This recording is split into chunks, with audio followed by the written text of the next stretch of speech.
तो और राजाओं, अगर इसको धनुष को छूने से टूटना था तो और राजा क्या दूर खड़े खड़े धनुष को तोड़ते रहे, हाथ हिला हिला के? अरे नहीं नहीं, और राजाओं ने धनुष को पकड़ा, ताकत लगाई। अच्छा, तो और राजाओं की ताकत से भी नहीं टूटा, आपके छूते ही टूट गया, तो इसका भी तो अभिमान होना चाहिए।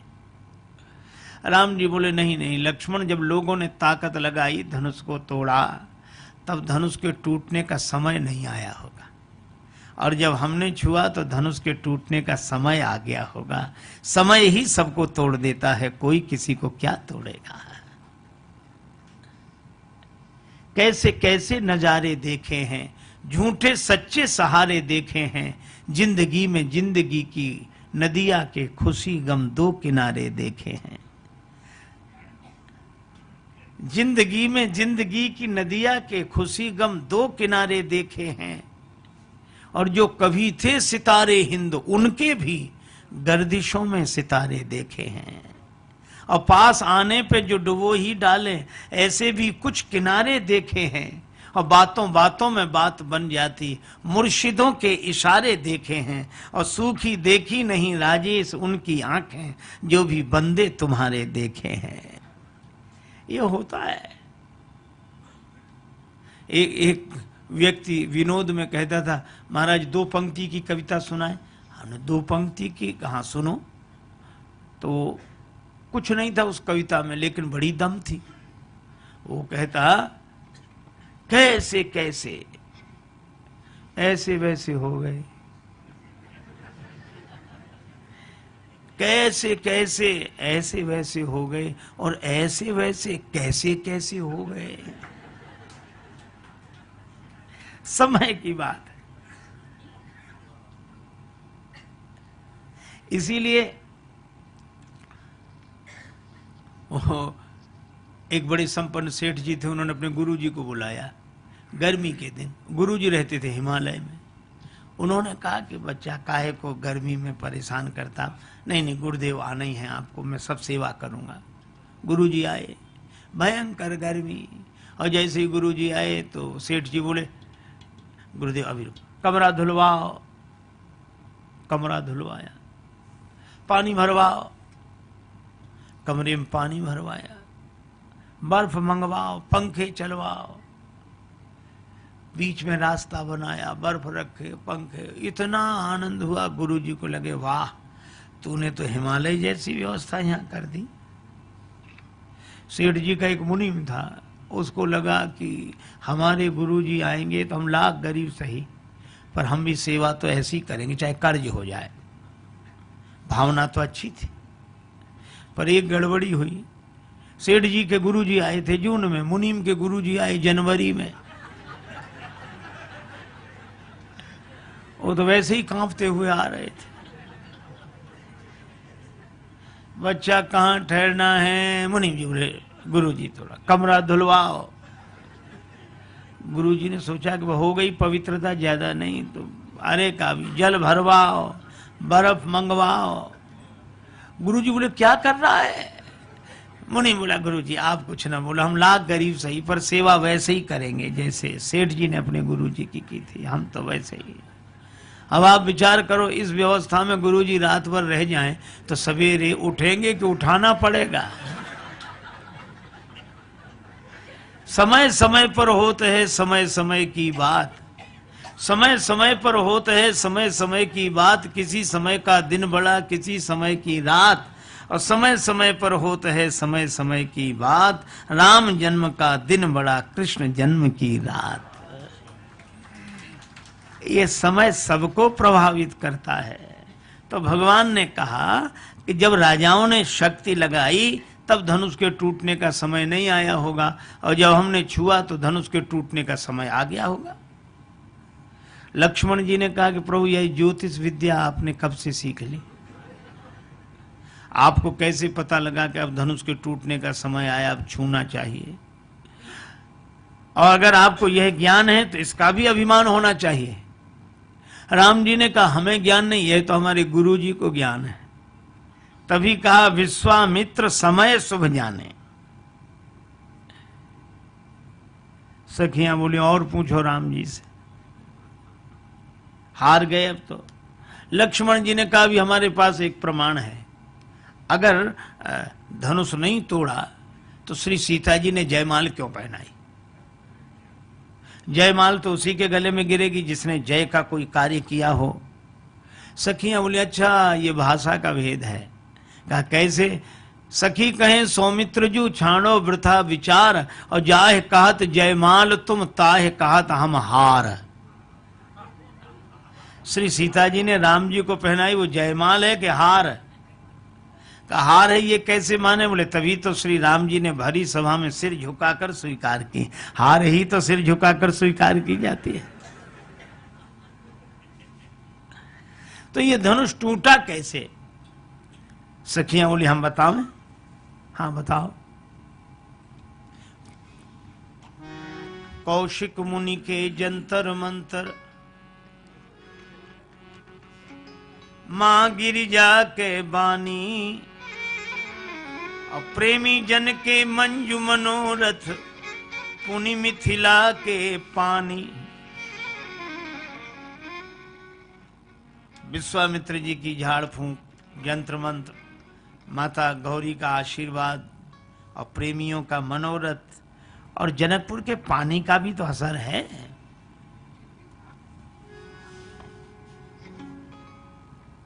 एक एक मिथिला के वासी, सकल सुकृत के राशि, सकल पुण्य संकल्प कर दिए सकल जनकपुरवासी।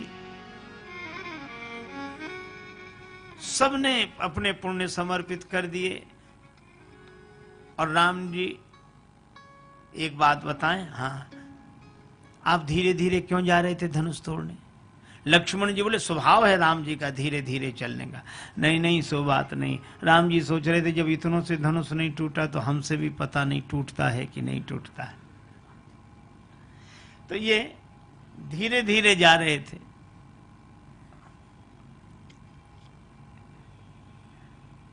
और धीरे धीरे इसलिए जा रहे थे कि अभी भी कोई कह दे के रहने दो। बीच में कोई कह नहीं रहने दो, आप रहने दो, आप मत जाओ धनुष तोड़ने। पर किसी ने कहा ही नहीं।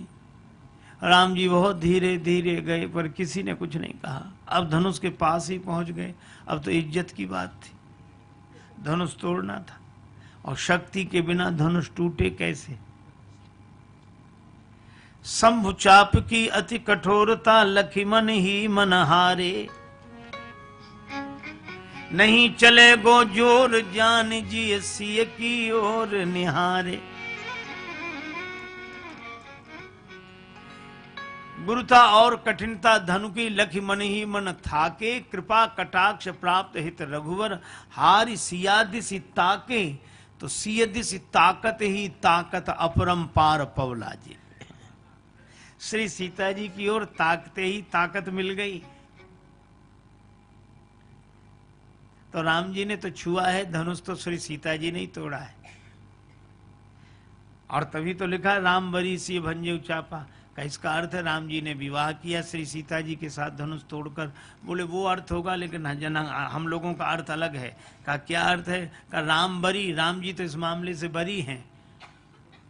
सी भंजे चापा, श्री सीता जी के कारण धनुष टूटा। अब आप ये देखो,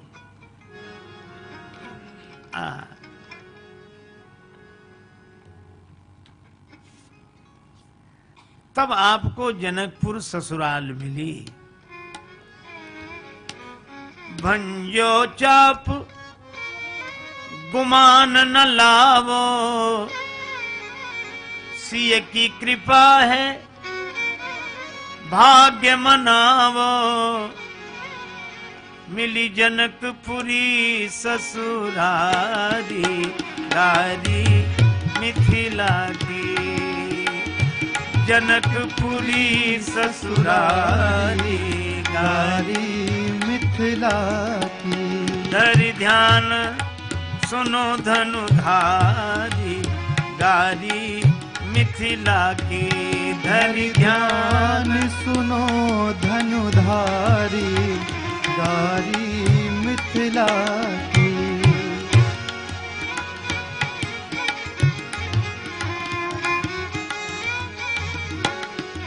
धरि ध्यान सुनो धनुधारी गारी मिथिला की। धरि ध्यान सुनो धनुधारी गारी मिथिला की।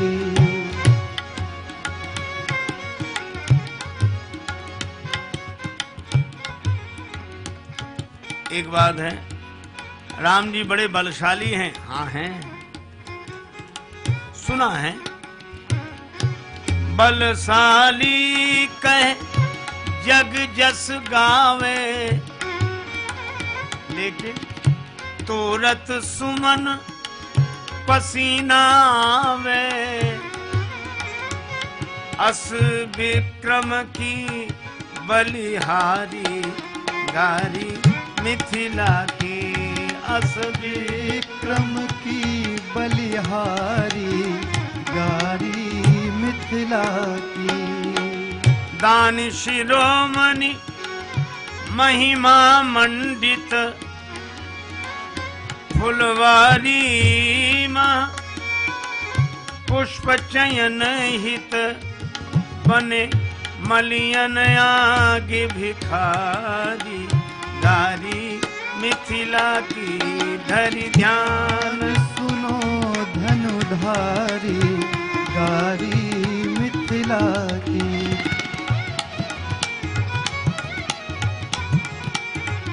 श्री रघुवर अवध बिहारी गारी मिथिला की।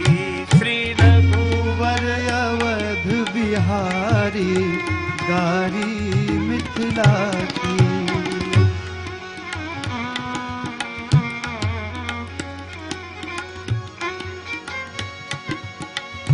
राम जी की महिमा ऐसी है, जनकपुर आते समय मार्ग में अहिल्या का उद्धार कर दिया। कितना बड़ा चमत्कार। सखियां बोली क्या? हाँ, मगमह मुनीतिय मध्य शिला के प्रगट करी पग धूरी छुला के। हो राज कुंवर या मदारी गारी मिथिला की। हो राज कुंवर या मदारी गारी मिथिला की।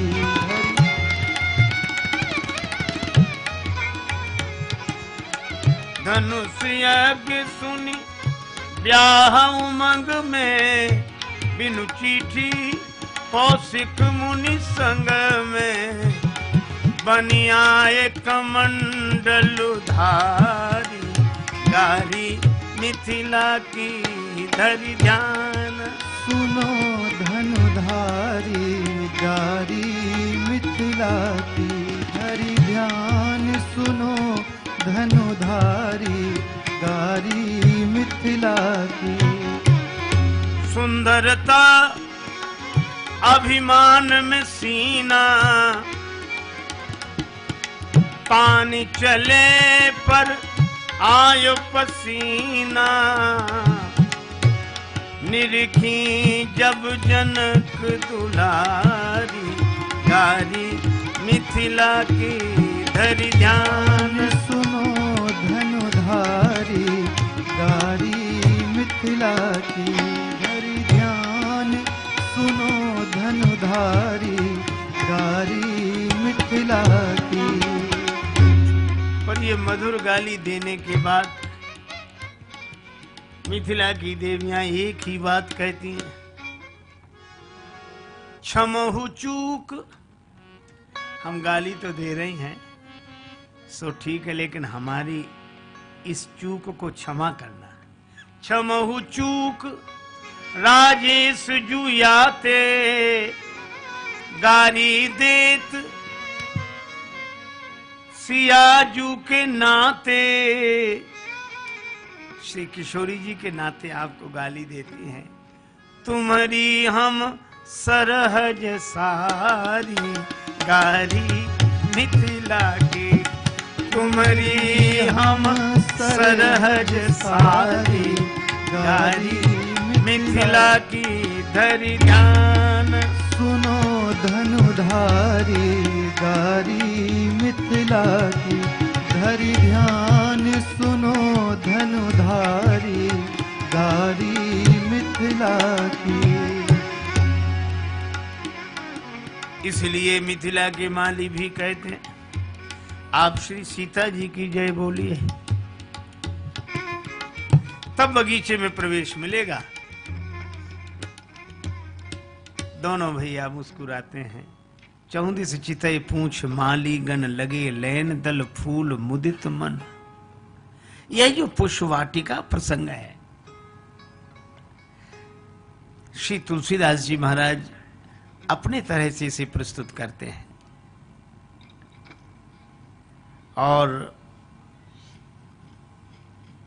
इस प्रसंग पर श्रीमद् भागवत के एक प्रसंग का पूरा प्रभाव है,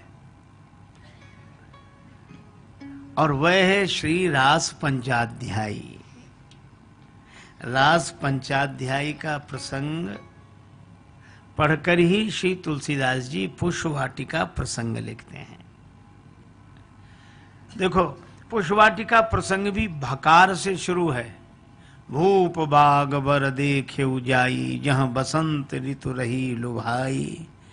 और रास पंचाध्यायी भी भगवान अपिता रात्रि शरदोत फुल्ल मल्लिका वीक्षरंतुम मनश्चक्रे योग माया मुपाश्रितः।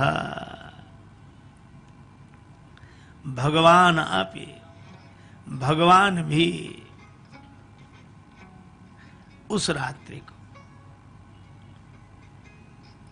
अच्छा देखो कितना बढ़िया संकेत है। जैसे यहां श्री सीता जी की जय बोल